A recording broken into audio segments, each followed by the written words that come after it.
নিশ্চয় ক'ব লাগিব যিটো সময়ত ৰাজ্য চৰকাৰে চিকিৎসা ক্ষেত্ৰখনত উন্নতিৰ কথা আচলতে কৈ আছে, চিকিৎসা ক্ষেত্ৰৰ আমূল পৰিৱৰ্তনৰ কথা কৈ আছে, যিটো সময়ত ৰাজ্য চৰকাৰৰ এই বিভাগটোৱে মডেল হস্পিটেল আচলতে নিৰ্মাণ কৰি আছে, তেনে সময়ত দেখিবলৈ পোৱা গৈছে এই চিকিৎসা ক্ষেত্ৰৰ এটি বেয়া লগা ছবি।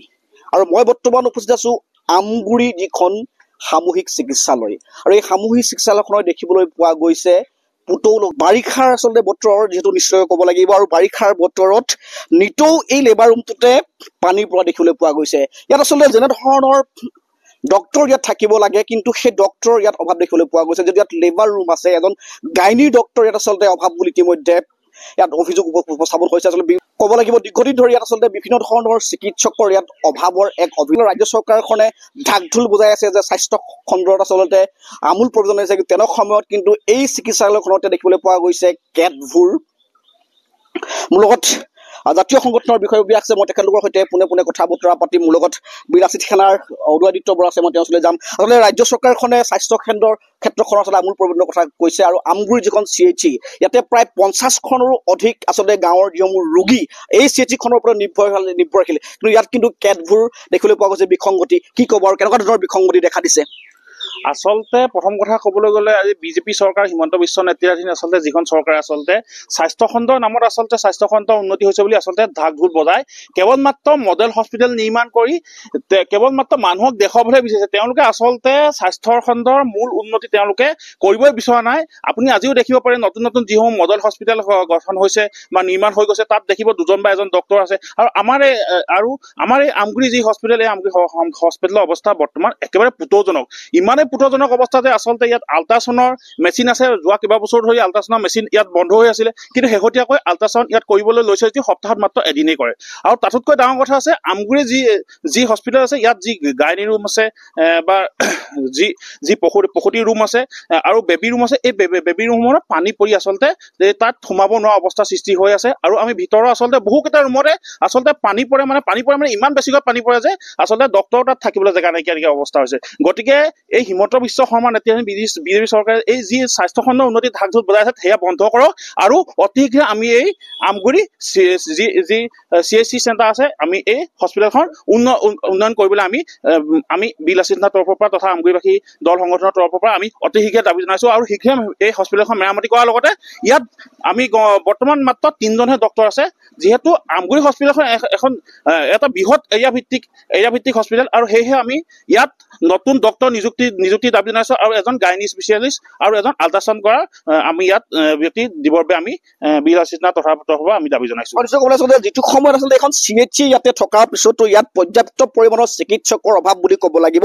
তেনে ক্ষেত্ৰত কিন্তু আমগুৰি সমষ্টিত 2খনকৈ মডেল হস্পিটেল আচলতে নিৰ্মাণ কৰাৰ ৰহস্য আচলতে কি? ৰহস্য আচলতে আমি ইয়াৰ চিন্তনীয় বিষয়। মোৰ লগত ছাত্ৰ মুক্তি সংগ্ৰাম সমিতিৰ বিষয়ববীয়া আছে, কি জনাব? আচলতে আমগুৰি সমষ্টিত ইতিমধ্যে 2খনকৈ মডেল হস্পিটেল নিৰ্মাণ কৰিছে, কিন্তু আমগুৰিৰ যিখন সামূহিক চিকিৎসালয় আচলতে স্বাস্থ্য কেন্দ্ৰ, ইয়াত কিন্তু পৰ্যাপ্ত পৰিমাণৰ ডক্তৰে হওক বা যিখিনি ইয়াত ফেচিলিটি থাকিব লাগে, সেইসমূহ কিন্তু ইয়াত আজি পৰ্যন্ত কিন্তু নাই। কি জনাব আপুনি?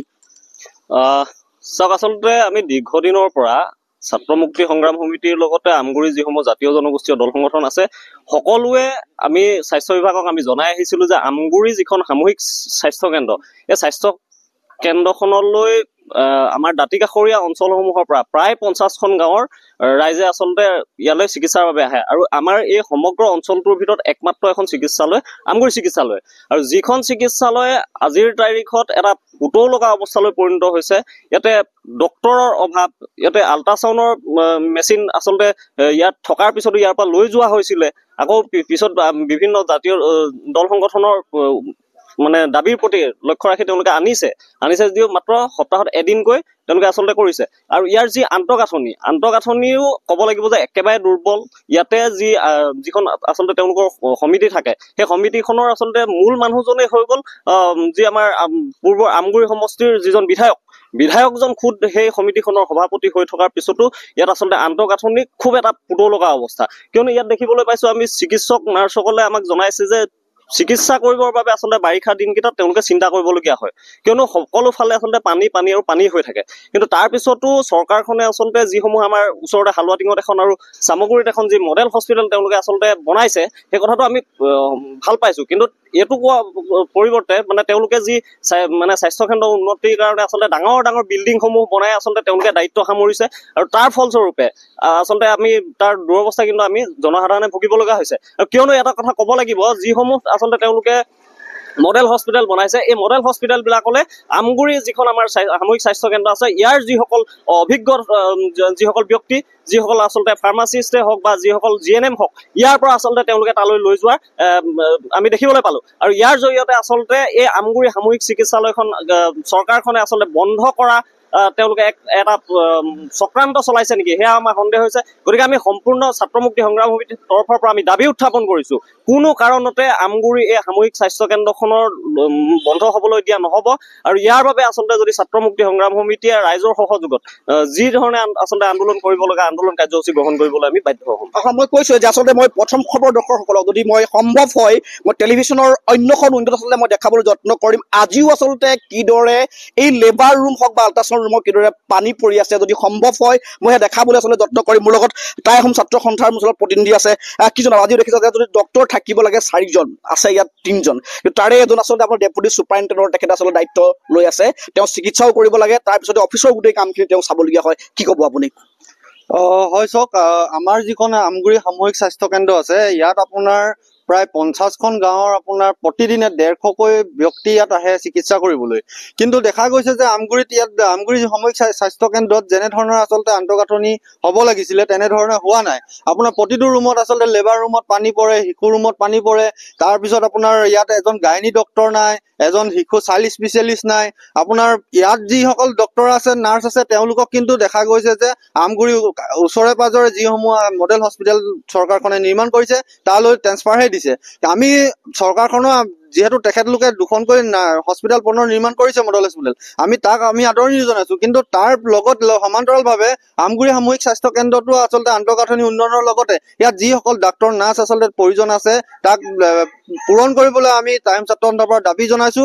আৰু অতি শীঘ্ৰে যাতে এই দাবীটো আমাৰ পূৰণ কৰক, কাৰণ আপোনাৰ প্ৰতিদিনে আচলতে যেনেধৰণে ৰোগী আহে ইয়ালৈ তেনেধৰণে তেওঁলোকে সা সুবিধা নাপায়। সেয়ে কিন্তু আমগুৰিয়ে যি পয়া লগা ছবি, ইয়াক সোনকালে ঠিক কৰক, তাকে আমি কামনা কৰিছো। মোৰ লগত আছুৰ প্ৰতিনিধি মোৰ লগত আছে, মই আছুৰ প্ৰতিনিধিৰ সৈতে মই কথা বতৰা পাতিম। ইয়াত আচলতে দেখিবলৈ পোৱা গৈছে যে আচলতে ইয়াত লেবাৰ ৰুম আছে, কিন্তু ইয়াতে এজন গাইনীৰ আচলতে ডক্তৰ নাই। আচলতে শিশুক ৰখা হয়, কিন্তু এজন চাইল্ড স্পেচিয়েলিষ্ট আচলতে এই সামূহিক চিকিৎসাখনত নাই।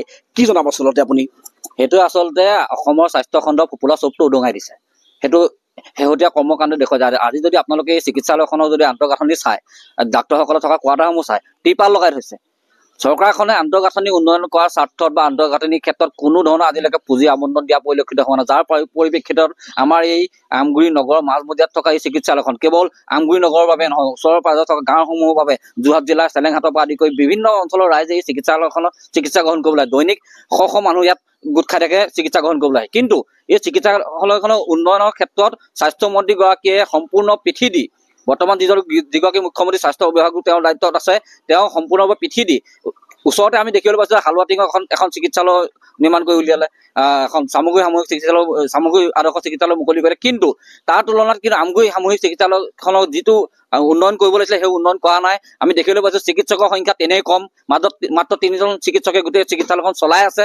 আৰু আমি জানিব পাৰিছো যে 1-2জনকৈ ইয়াৰ পৰা ব্যক্তি হালুৱাটিঙলৈ আৰু চামগুৰিলৈ তেওঁলোকক ট্ৰেন্সফাৰ দি লৈ যোৱা হৈছে। এয়া আমাৰ কাৰণে চৰম পৰিতাপৰ বিষয়। আমি স্বাস্থ্য বিভাগৰ দায়িত্বত থকা মুখ্যমন্ত্ৰী ডাঙৰীয়াক স্পষ্ট ওপৰত আমি দাবী জনাইছো যে ছাত্ৰ সন্থা মঞ্চৰ পৰা, যে এই চিকিৎসালয়খনৰ আন্তঃগাঁথনিৰ পৰা আদি কৰি বিভিন্ন দিশৰ যি আশা আছে, এই আশাসমূহ দূৰ কৰি চিকিৎসালয়খনক ৰাইজৰ বাবে উপকৃত হোৱাকৈ পুনৰ ভালদৰে নিৰ্মাণ কৰিবলৈ আমি দাবী জনাইছো।